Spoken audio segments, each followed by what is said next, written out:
তো কি অবস্থা মনেরা, আশা করি সবাই ভালোই আছো। তো আজকে আমরা ঢাকা বোর্ড 2025-এর দ্বিতীয় যে প্রশ্নটা আছে সেই প্রশ্নটা নিয়ে চলে আসলাম। প্রথম প্রশ্নটা করাই দেওয়া হয়েছে, আশা করি সবাই বুঝতে পারছো। যদি না বুঝো তাহলে কি করবো, আমাদেরকে কমেন্টের মাধ্যমে কোনো সমস্যা জানাতে পারো, অথবা ফেসবুক গ্রুপে পোস্ট করবা, অথবা ফেসবুক পেজে কমেন্ট করবা। ঠিক আছে, যে কোনো জায়গায় তুমি যে কোনো কিছু করতে পারো। Okay fine. তো চলো প্রথম প্রশ্ন থেকে আসি। 9 নম্বর প্রশ্ন কি বলছে, হাতির সংখ্যা কোন ধরনের চলক এবং কেমন? আচ্ছা, তাহলে চলক কত প্রকার সেটা আমাকে আগে জানতে হবে। চলক কত প্রকার হয়? 2 প্রকার। একটা হচ্ছে বিচ্ছিন্ন চলক, আর একটা হচ্ছে অবিচ্ছিন্ন চলক। একটা হচ্ছে বিচ্ছিন্ন চলক, আর একটা কি অবিচ্ছিন্ন চলক। এখন বিচ্ছিন্ন চলক কি, অবিচ্ছিন্ন চলক কি? যেগুলারে তুমি পূর্ণ সংখ্যা আকারে লিখতে পারো, তার মানে একটা থেকে আরেকটা তুমি ভাগ করতে পারো, সেটা হচ্ছে কি তোমার বিচ্ছিন্ন চলক। হ্যাঁ, যেমন ধরো যে হাতির সংখ্যা, এটা কি হাতির সংখ্যা, এটা কি আমার বিচ্ছিন্ন চলক।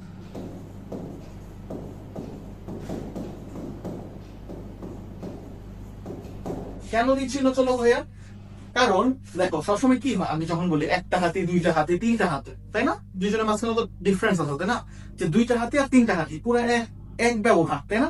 আমি কখনো বলবো যে আমার কাছে আড়াইটা হাতি আছে? আড়াইটা হাতি কি কখনো হয়? হয় না। তার মানে তুমি হাতিরে চাইলেই কি করতে পারো না, অবিচ্ছিন্ন করতে পারো না। ঠিক আছে, কিন্তু আমরা চাইলে পরীক্ষার মার্কেটে চাইলে অবিচ্ছিন্ন করতে পারি। ধরো যে পরীক্ষার মার্ক একটা বেশি, হ্যাঁ, পরীক্ষার একটা মার্ক আছে, যে বললাম যে আমার এই সেকশনে যারা আছে, এই সেকশনে যারা আছে, বা ধরো যে কোনো সেকশনে যেটা আছে, তারা কত পাইছে, তারা পাইছে হচ্ছে সাপোজ 45.5 থেকে 55.5 পর্যন্ত। এটা একটা মার্ক। এবার ধরো যে আরেকটা সেকশন আমার কিরকম পাইছে, আমি ভালো 55.5 থেকে 65.5। তার মানে দেখো, এখানে দুইটা যখন তুমি সেকশন করতেছো, বা দুইটা যখন তুমি শ্রেণী বানাইতেছো, ওই দুইটা শ্রেণীর কি নিম্ন সীমার উচ্চ সীমা কিন্তু সেম। তার মানে এটা কি অবিচ্ছিন্ন চলক, তাই না? এটা কি একটা অবিচ্ছিন্ন শ্রেণী সীমা, চলক না, অবিচ্ছিন্ন শ্রেণী সীমা প্রদর্শন করতেছে, যে একটার সাথে আরেকটা মিল খেয়ে যাচ্ছে। আমার মাঝখানে কোনো ভাগ নেই, আমার মাঝখানে কোনো ব্যবধান নেই বা ভাগ নেই। ঠিক আছে, কিন্তু হাতির সংখ্যা কিন্তু এভাবে লিখতে পারবা, হ্যাঁ, যে 2.5টা হাতি আছে, 3.6টা হাতি আছে, লিখতে পারবা। ঠিক আছে, তাহলে হাতির সংখ্যাটা আমার কি হবে, বিচ্ছিন্ন চলক হবে। হাতির সংখ্যাটা কি হবে, বিচ্ছিন্ন চলক হবে। ঠিক আছে, আশা করি বুঝতে পারছো। এবার খ নম্বর প্রশ্ন আসে। খ নম্বর প্রশ্ন খ নম্বর প্রশ্ন কি বলছে, সংক্ষিপ্ত পদ্ধতিতে গড় নির্ণয় করো। সংক্ষিপ্ত পদ্ধতিতে গড় নির্ণয় করো। দেখো, গড় নির্ণয় সূত্র তোমাদেরকে দিয়ে দেওয়া হয়েছে, তোমরা খালি কি প্রতিবার অঙ্ক করার সময় এই সূত্রটা দেখবা আর মুখস্থ করবা, এই সূত্র দেখবা আর মুখস্থ না, অঙ্ক করবা, দেখবা যে অটোমেটিক মুখস্থ হয়ে গেছে। ঠিক আছে, আচ্ছা, এখন তোমরা বলতে পারো ভাইয়া অঙ্ক কি মুখস্থ করে? হ্যাঁ ভাইয়া, অঙ্ক মুখস্থ করে। অঙ্ক মুখস্থ করে। একটা হচ্ছে বুঝে বুঝে মুখস্থ করা, আর একটা হচ্ছে না বুঝে মুখস্থ করা। কেউ বুঝে বুঝে মুখস্থ করে, কেউ না বুঝে মুখস্থ করে, তাই না? তুমি ধরো যে একটা অঙ্ক বুঝলা, এই অঙ্কটা এইভাবে করতে হবে বুঝলা, তুমি এটার পিছনে লজিকটা বুঝলা। বুঝার পরে তুমি যখন সেই অঙ্কটাকে 10 থেকে 12 বার করো, বা অনেকে 10 থেকে 12 বারও লাগে না, 5-6 বার যদি করো, তুমি দেখো অটোমেটিক তোমার জিনিসটা মুখস্থ হয়ে গেছে। তোমার আর অন্য যে অঙ্কগুলো আছে সেই অঙ্কগুলো তোমার আর বুঝতে হয় না। তুমি দেখতেছো এই অঙ্ক, মানে এই টাইপের অঙ্ক, শেষ করে সূত্র বলে দিচ্ছ। ঠিক আছে, তার মানে তোমার সবকিছুই আলটিমেটলি মুখস্থ করা, কিন্তু একটা হচ্ছে বুঝা মুখস্থ, আর একটা হচ্ছে না বুঝা মুখস্থ। অঙ্ক আমরা বুঝা মুখস্থ করবো, ঠিক আছে, অঙ্ক আমরা বুঝে বুঝে মুখস্থ করবো। আচ্ছা আপু, সংক্ষিপ্ত পদ্ধতিতে গড়। তাহলে সংক্ষিপ্ত পদ্ধতিতে গড়ের জন্য, আচ্ছা এখানে কিন্তু আমার কি হবে, এটা কিন্তু আমার এক্স বার। ঠিক আছে, আমি এক্স প্রাইম নিচ্ছি, কারণ আমি এক্স বারটা খুঁজে পাইনি। কিবোর্ডে আপনি এক্স বার লিখতে হয়, সেটা আমি খুঁজে পাইনি, তো এই জন্য আমি এক্স প্রাইম লিখছি। ঠিক আছে, এটা কি হবে, এক্স বার হবে। ঠিক আছে, আসো তাহলে কি, a plus summation of f i u i by n into h. এখানে তুমি অনেকগুলা অপরিচিত রাশি বের করবে। ঠিক আছে, প্রথমত এ, এ জিনিসটা কি, অনুমিত গড় শ্রেণীর মধ্যমান। অনুমিত গড় শ্রেণীর মধ্যমান, তার মানে আমাদেরকে আগে একটা শ্রেণী ধরতে হবে যেখানে আমার গড় থাকতে পারে, যেখানে আমার গড় থাকতে পারে। ফার্স্ট আমাকে এই এই জায়গাটাকে আগে কি করতে হবে, আমাকে এই জায়গাটাকে আগে শ্রেণী ব্যাপ্তির মধ্যে ফালাইতে হবে, তাই না? এটাকে আগে কি করতে হবে, বক্স করতে হবে। এটার আগে কি করতে হবে, বক্স করতে হবে। তো চলো করি, আমাদের লোয়েস্ট কত আর হাইয়েস্ট কত সেটা আমাদের দেখতে হবে। লোয়েস্ট কত, হাইয়েস্ট কত, সেটা কি করতে হবে, দেখতে হবে। আসো দেখি, এখানে আমার 75, 75 নিচে 65, 65 নিচে 55, 55 নিচে 50, 50 নিচে আর কিছু আছে? 50-এর নিচে, 50-এর নিচে, 50-এর নিচে, না 50-এর নিচে আর কিছু নেই। 50-এর নিচে আর কিছু নাই, তার মানে আমার লোয়েস্ট কত 50, 50 থেকে আমার শুরু করতে হবে, 50 থেকে আমার কি করতে হবে, শুরু করতে হবে, ঠিক আছে।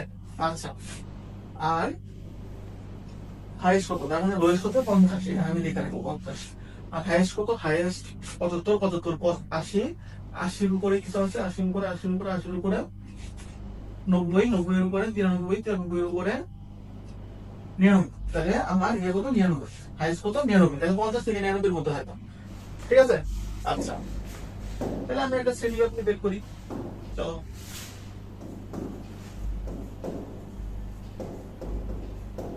শ্রেণী যাবে, তাহলে শ্রেণী ব্যাগটা আমি কি 50 থেকে শুরু করতে হবে, তাহলে আমি 10 করে শ্রেণী ব্যাগটা ধরি, আমি কত করে ধরবো, 10 করে ধরবো, কত করে 10 করে, তাহলে 50,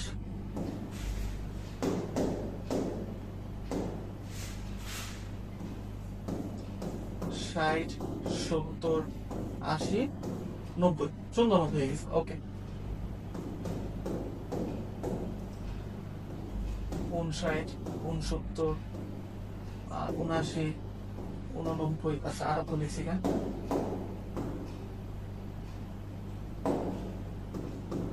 79, 89, 99, এই হচ্ছে কাহিনী, এটা হচ্ছে কি আমার শ্রেণী ব্যাগ। এখন এই শ্রেণী ব্যাগটির আন্ডারে কয়টা করে সংখ্যা আছে সেটা বের করতে হবে,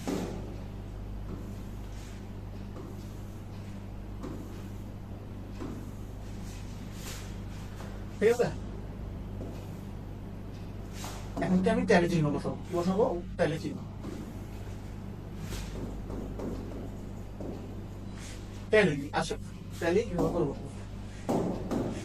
75, 75 কোথায় আছে, এইখানে আছে একটা, 65, 65 কোথায় আছে, এই জায়গায়, 80 কোথায় আছে, এইখানে, 55 কোথায় আছে, এইখানে, 60 কোথায় আছে, এই জায়গায়, 80 কোথায়, এখানে, 50, 75, 64, 70, 80, 75, আমার মনে হচ্ছে যে আমি দোলনা তুলতেছি, বুঝছো, আমার কি মনে হচ্ছে যে দোলনা তুলছে, একবার ওখানে একবার এখানে, একবার ওখানে একবার এখানে, 55, 80, 70, 75, 67, 80, 90, 72, 93, 85, 69, 74,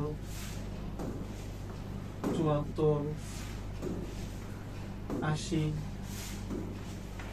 78, 64, 80, 85, 99, আর দেখা যায়। চলো নেক্সট, নেক্সটে কি গণসংখ্যা, গণসংখ্যা, তাহলে এখানে গণসংখ্যা কত 3, এখানে কত 5, 6, এখানে কত 5, 6, 7, 8, 9, এখানে কত 5, 9, এখানে কত 3, ঠিক আছে, কত 3। আচ্ছা, এখন আমি দেখবো যে আমার গড় জিনিসটা কোথায় আছে, আমার গড় জিনিসটা কোথায় থাকতে পারে, কোথায় আছে না জিনিসটা কোথায় থাকতে পারে। তাহলে সবসময় মনে রাখবো যে আমি মাঝখানে যেটা আছে সেটা আমি গড় ধরে নিই, মাঝখানে যেটা আছে সেটা আমি গড় ধরে নেব, মাঝখানে, মাঝখানে অথবা মাঝখানের আশেপাশে এক গড় আগে পরে হইতে পারে। হ্যাঁ, আমার এখানে কয়টা ঘর আছে, 1, 2, 3, 4, 5টা ঘর আছে, দেখে মাঝখানটা বের করে হতেছে, কিন্তু তোমারটা 6টা ঘর থাকলে মাঝখানের আগে পড়ে, তার মানে তুমি 5 মানে 3, 4 যেকোনো একটা বাসে করতে পারো, ঠিক আছে। আচ্ছা, তাহলে এই জায়গাটা আমি কি ধরছি, এই জায়গাটা আমি গড় ধরে নিছি, এই জায়গাটা আমি গড় ধরে নিছি। তাহলে বলছে কি অনুমিত গড় শ্রেণীর মধ্যমান, এখন আমার কি বের করতে হবে, মধ্যমান বের করতে হবে, কি বের করতে হবে, মধ্যমান বের করতে হবে, কি মধ্যমান, মধ্যমান বের করতে হবে। আসি, এটা মধ্যমান কত হবে বলতো, 50 থেকে 59, 59 যোগ 50, 59 যোগ 50 কত হয়, 109, 59 যোগ 50 কত হয়, 109, 109 এর দুইটা ভাগ করলে কত হবে, 50, 54, 54.5, 54.5, এখানে কত হবে 64.5, এখানে কত 74.5, সরি আরো তো লিখছি, এখানে 84.5, এখানে 94.5। ঠিক আছে, তাহলে মধ্যমান আমি কোনটা বলছি, এটা বলছি, মানে এটি আমার কি হবে, এ হবে, এটি কি এ, এটা এ। ঠিক আছে, আচ্ছা এরপরে আমাদের কি লাগবে দেখো, এরপরে আমার লাগবে কি গণসংখ্যা লাগবে, গণসংখ্যা পেয়ে গেছি। ধাপ বিচ্যুতি, এখন আসি ধাপ বিচ্যুতি জিনিসটা কি।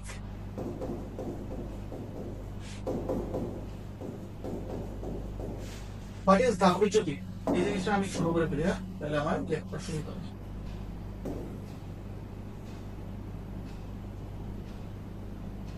আচ্ছা তাই ধাপ বিচ্যুতি কি ভাইয়া, ধাপ বিচ্যুতি হচ্ছে একটা সূত্র আছে, ধাপ বিচ্যুতির একটা সূত্র আছে, তোমরা যদি সূত্রটা আপনার দরকার নেই, সূত্রটা হচ্ছে অনেকটা এরকম যে ধাপ বিচ্যুতি হচ্ছে ইউআই সমান সমান xi minus h by n, এরকম কিছু একটা আছে। ঠিক আছে, আমারও ঠিক মনে নেই, তোমরা না পড়লেও সমস্যা নেই। তাহলে ধাপ বিচ্যুতি সবসময় মনে রাখবা কি হবে, যেটা তুমি কে ধরছো ওই বরাবর ধাপ বিচ্যুতি হবে 0, যেটারে কে ধরছো ওই বরাবর ধাপ বিচ্যুতি কত, 0। ঠিক আছে, আচ্ছা এর উপরের গুলো হচ্ছে মাইনাস পেতে থাকবে, উপরের গুলো কি -1 -2 -3 -4 হয়ে যেতে থাকে, আর নিচের গুলো কি 1 2 3 4 5 হয়ে যেতে থাকে। তো উপরের গুলো কি মাইনাসের দিকে, আর নিচের গুলা প্লাসের দিকে। আচ্ছা ধাপ বিচ্যুতি বের করে ফেলছি। ওকে, এখন আবার কি লাগবে, summation of fi ui, summation of fi ui, এইটা তাহলে আবার কি বলে, fi কোনটা ছিল, গণসংখ্যা, গণসংখ্যা কি fi, আর ui কোনটা, ui হচ্ছে ধাপ বিচ্যুতি, ui কোনটা ধাপ বিচ্যুতি। এখন আমার লাগবে কি fi ui গুণ করতে হবে, fi ui গুণ করতে হবে। তাহলে গণসংখ্যার সাথে গুণ করি, 3 × 6 -6, এখানে কত 6 এটা 6 -6। ঠিক আছে, এখানে কত 0, এখানে কত 9, এখানে হচ্ছে 3 × 6। ঠিক আছে, এখন আমার কি করতে হবে, যোগ করতে হবে, সামেশন দিতে হবে। ঠিক আছে, কি দিতে হবে, সামেশন, সামেশন মানে কি সহযোগ, সামেশন মানে কি সহযোগ, সামেশন অফ fi ui সমান সমান কত হবে, এইগুলা যোগ করতে হবে। এটা কি fi ui, এটা কি fi ui এর ঘর, তাহলে এই fi ui এর ঘরে সবগুলি যোগ করে দিতে হবে। তাহলে 6 - 6 কাটা 9 থেকে -6 এগুলো যোগ করলে কত হয়, 3 হয়। সামেশন অফ fi ui কত, 3, সামেশন অফ fi ui 3। তাহলে আমার গড়ের সূত্র কি, গড় x বার, গড় x বার সমান সমান কত, a plus summation of fi ui by n into h। মান বসাবো, কি করবো, মান বসাবো, মান কত, এর মান কত 74.5, 74.5 plus summation of fi ui কত 3, n এর মান কত, n এর মান কয়টা আছে, গণসংখ্যা কয়টা হলো 9, 9 × 18 3 × 7 30, ইনটু আমার শ্রেণীর ব্যবধান কত 10, শ্রেণীর ব্যবধান কত 10, 10 করে শ্রেণীর ব্যবধান, তাই না। তাহলে দেখো 10 আর 30 কাটতে কত থাকে, 3 থাকে, 3 আর 3 কাটা যায়, 3 আর 3 কাটা যায়, তাহলে আলটিমেটলি আমার কত আসছে 74.5। এটাই হচ্ছে কি আমার গড়, এটাই কি আমার গড়। ঠিক আছে, বুঝতে পারছি। আচ্ছা এখানে অনেক অনেক বড় করে কিন্তু করছি আমি, কিন্তু পুরোটা বুঝাইছি। হ্যাঁ, ভবিষ্যতে কোনো অঙ্ক কিন্তু আমি এত কোথাও বুঝাবো না, তার মানে তোমরা যদি ভবিষ্যতের অঙ্কটা করতে চাও, অঙ্কগুলা করতে চাও, তাহলে এই অঙ্কটা একটু ভালোভাবে বুঝো। এই অঙ্কটা কি করছি ওই একটু ভালোভাবে দেখো, ভালোভাবে বোঝার চেষ্টা করো। ঠিক আছে, যে প্রথমে আমি কি করছি, প্রথমে আমি একদম ট্যালি চিহ্নে গণসংখ্যা বের করছি। এখানে যদি আমার বক্স করা থাকতো তাহলে আমার ট্যালি চিহ্নটা আলাদা করে করতে হইতো, সময় বেঁচে যেত। ঠিক আছে, তারপর আমি কি করছি, শ্রেণী মধ্যমানগুলি বের করছি, শ্রেণী মধ্যমানগুলি বের করছি। আচ্ছা এরপরে কি, এরপরে আমি একটা ঘরের গড় ধরে নিব, যে আমার গড়টা এই ঘরের মধ্যে আছে, সেক্ষেত্রে আমি মাঝখানের ঘরটারে প্রেফার করছি, মাঝখানের ঘরটারে নিয়ে আসছি, যে আমি ধরে নিছি যে মাঝখানের ঘরটা কি আমার অনুমিত গড় শ্রেণী, অনুমিত গড় শ্রেণী। ঠিক আছে, তাহলে মাঝখানের ঘরের যে মধ্যমান সেটা আমি কি ধরে নিছি, এ ধরে নিছি, কি ধরে নিছি, এ ধরে নিছি। আচ্ছা যেইটাই এ ধরছি সেইটার সাপেক্ষে আমি কি ধরছি, 0 ধরছি, ধাপ বিচ্যুতি কত সেটা 0, সেটা ধাপ বিচ্যুতি কত 0। উপরে যখন উঠবে তখন মাইনাস হবে, নিচে যখন উঠবে তখন প্লাস হবে, -1 -2 -3 1 2 3 এভাবে চলতে থাকবে। ঠিক আছে, এরপরে fi ui বের করছি গুণ করে বলে, fi ui মানে fi এর সাথে ui গুণ, 3 × 6 6 × 6 9 × 0 0 9 × 9 3 × 6 এভাবে করার পরে সামেশন মানে কি যোগ, সামেশন মানে কি যোগফল, সবগুলি যোগ করে দিচ্ছে। তারপরে আমি সূত্রের মধ্যে বসে গড় বের করছি।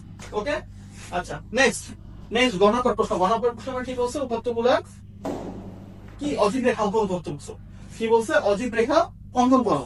সবসময় মনে রাখবো, অজীব রেখা আঁকার জন্য আমার কি লাগে? ক্রমজনিত গণনা সংখ্যা লাগে। অজীব রেখা আঁকার সময় কি লাগে? ক্রমজনিত গণনা সংখ্যা লাগে। কারণ আগে আমাদের একটা বক্স বানাইতে হবে, কি শ্রেণীব্যাপ্তি, শ্রেণীব্যাপ্তি, তারপর এটা কি গড় সংখ্যা,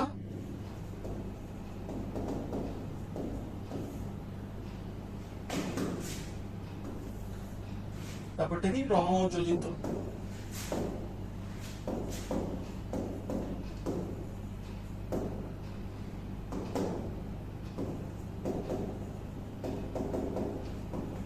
ক্রমযোজিত গড় সংখ্যা। ঠিক আছে, তাহলে আমি কি আনছিলাম? 50, 60, 70, 80, 90। 50, 60, 70, 80, 90। ওকে, 59, 69, 79, 89, 99। আচ্ছা, গণসংখ্যা কত ছিল? গণসংখ্যা ছিল 3, 6, 9, 9, 3। 3, 6, 9, 9, 3। ক্রমযোজিত গণসংখ্যা কত? 3, 3 আর 6, 9, 9, 9, 18, 18, 9, 27, 27 আর 3, 30। ক্রমযোজিত গণসংখ্যা কত? 30। ঠিক আছে, আচ্ছা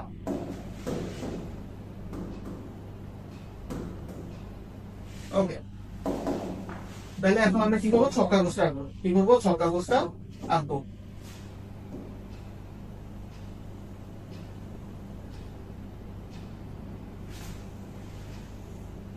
ঠিক আছে, ছক কাগজ আঁকলাম আমি। এখন আমরা দেখো কয়টা ঘর আছে? 1, 2, 3, 4, 5, 50টা ঘর আছে। এখানে কি 50টা ঘর আছে? 1, 2, 3, 4, 5, 6, 7, না 35টা ঘর আছে। এখানে কয়টা ঘর আছে? 35টা। তার মানে আমি প্রতি এক ঘরকে এক একক করে নিতে পারবো না। কি? প্রতি এক ঘরকে এক একক করে নিতে পারবো না। তাহলে এক্স অক্ষ বানাবো। কোন অক্ষ বানাবো? এক্স অক্ষ বানাবো। তাহলে কি লিখবো আমি? ছক কাগজের ক্ষুদ্রতম বর্গের বা ছক কাগজের এক্স অক্ষ বরাবর, এক্স অক্ষ বরাবর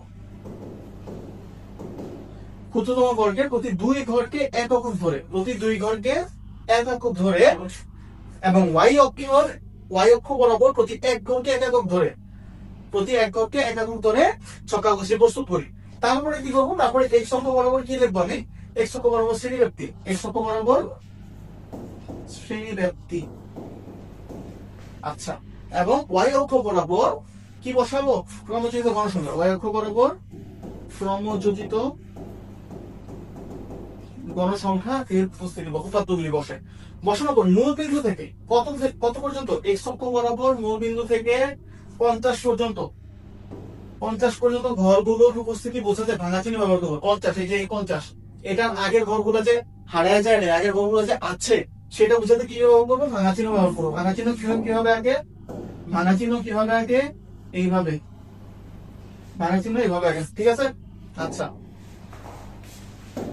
তারপরে কি? তা পরস্পর যুক্ত করার মাধ্যমে কোনটি আঁকবো? অজীব রেখাটি। কোনটি? অজীব রেখাতে আঁকবো। ওকে, আচ্ছা এখন মান বসাবো, আমি আর দিচ্ছি না। তাহলে এই পাশে আমি মান বসাবো 50, এই পাশে 59 নাকি? হ্যাঁ 59। তারপরে এখানে আমি আসলে জিনিসটা দেখো, যেখানে আমি যদি 59 ষাট কষাই, কোনটার 59 বসাবো, কোনটার 60 বসাবো, এত কিছু দরকার নেই তোমার। হ্যাঁ, তোমার কি এত কিছু দরকার নেই। তুমি 59টা না বসালেও চলবে। ঠিক আছে, সরি 50টা না বসালেও চলবে। 59 বসে যাও। 59, তারপরে কি আছে? 69, তারপরে 79, তারপরে 89, তারপরে 99। এইগুলি লিখে চলবে। ঠিক আছে, কারণ হাইয়েস্ট জিনিসটা লাগে। কি লাগে? হাইয়েস্ট জিনিসটা লাগে। ওকে, হাইয়েস্ট মানটা লাগে। Okay fine. তাহলে 59 আছে কত? 3। 59 কত আছে? 1, 2, 3, এই যে এখানে। 69 কত আছে? 9। 69 কত? 9, 5, 10, 10 এর একটা কম 9। আচ্ছা এটা কি হয়েছে?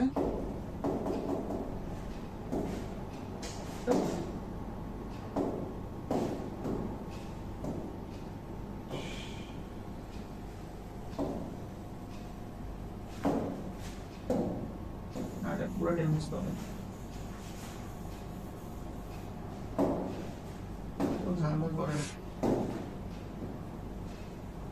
আজকে প্রথম গ্রামের কাছে মানে এটা কি হলো আসলে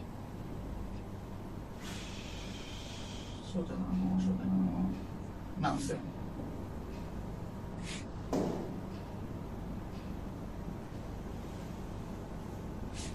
ওকে ফাইন।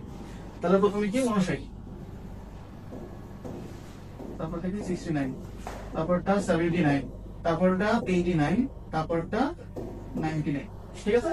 আর আগের সংখ্যাগুলি বুঝাইতে কি করবো, ভাঙাচিহ্ন ব্যবহার করবো। ওকে আচ্ছা, তারপরে কি 3 কোথা থেকে শুরু হয়েছে, 3 থেকে শুরু হয়েছে, কোথা থেকে 3 থেকে, এই যে 3, তারপরটা কোথা থেকে গেছে 9 গেছে, 3 থেকে কোথায় গেছে 9, এখানে কোথায় গেছে 9, এই যে 9, তারপরটা কোথায় 18 তে, 10 15 16 17 18 এখানে, তারপরটা 27 এটা কোথায় 27 20 25 26 27 এখানে, তারপরটা কোথায় 30, তারপরটা 30 এই যে জায়গায়, ঠিক আছে। তার মানে তোমার 30টা কিরকম হবে, এরকম হবে যে এখান থেকে মিটার আসবে, তারপরে এরকম এরকম এরকম এরকম এরকম, এই যে 30 এখানে ছিল, ঠিক আছে। তাহলে তোমার চিত্রটা কিরকম হবে, অনেকটা এইরকম হবে, ঠিক আছে। তাহলে এই তো জিনিস খুবই সহজ, যদি এখানেও খুবই সহজ একটা প্রশ্ন, ঠিক আছে। তাহলে আশা করছি এখানে তোমাদের আর কোনো সমস্যা হবে না, খুবই সহজ জিনিস। সবসময় মনে রাখো অজীব রেখার সময় কি ব্যবহার করবা, ক্রমযুক্ত গণসংখ্যা ব্যবহার করবা, আর শ্রেণী উচ্চ সীমা ব্যবহার করবা, হ্যাঁ। আর কোনো লেখে যদি গণসংখ্যা বহুভুজ আঁকতে দেয়, যেটা আমরা গত ক্লাসে করাইছি, হচ্ছে না, আরে এখানে আবার সমস্যা, এটা এতক্ষণ ধরে সমস্যা করতেছে, এই যে হচ্ছে হয়েছে, কিন্তু আমার তো এখানে এটা চলতেছে, বুঝছো। আমার এই যে বোর্ডটা, বোর্ডের যেখান থেকে আমি কিনছি সেখানে বলছিল কি যে যদি আপনি এটা চালিয়ে রাখেন, মানে মাইক্রোসফট ওয়ার্ড যদি চালিয়ে রাখেন, মাইক্রোসফট ওয়ার্ডের মধ্যে কিছু যদি লেখালেখি করেন, তাইলে জিনিসটা কিরকম হবে যে আমার হ্যাং করবে না। কিন্তু আমি দেখতেছি যে তারপরে হ্যাং করতেছে, এই যে এইটা লেখা বললো সাথে কিছুক্ষণ কথা বললাম, তখন বললো আমার হ্যাং করছে, ঠিক আছে। কি আর করার, তো চলো। আর কি বলতে নিছিলাম জানি, বলতে নিছিলাম হচ্ছে হ্যাঁ, আমার যদি যে গণসংখ্যা বহুভুজ যদি আঁকতে দেয়, কি আঁকতে দেয়, গণসংখ্যা বহুভুজ যদি আঁকতে দেয়, তাহলে আমি কি নিবো, তাহলে আমি নিবো হচ্ছে শ্রেণী মধ্যমান গুলি নিবো, কি নিবো, শ্রেণী মধ্যমান নিবো আর গণসংখ্যা নিবে, শ্রেণী মধ্যমান নিবো গণসংখ্যা নিবো। আর যদি আমার অধিক রেখা আঁকতে দেয়, তাহলে আমি কি নিবো, যদি আমার অধিক রেখা আঁকতে দেয়, তাহলে আমি নিবো হচ্ছে শ্রেণী উচ্চ সীমা নিবো আর ক্রমযোজিত গণসংখ্যা নিবো, শ্রেণী উচ্চ সীমা নিবো আর ক্রমযোজিত গণসংখ্যা নিবো। তাহলে এই তো ঢাকা বোর্ড 2025-এর দুইটা প্রশ্ন শেষ আমাদের। তো দেখা হচ্ছে হয়তো বা নতুন কোনো চ্যাপ্টার, নতুন কোনো সৃজনশীল নিয়ে অন্য কোনো বোর্ড থেকে, ঠিক আছে। টাটা।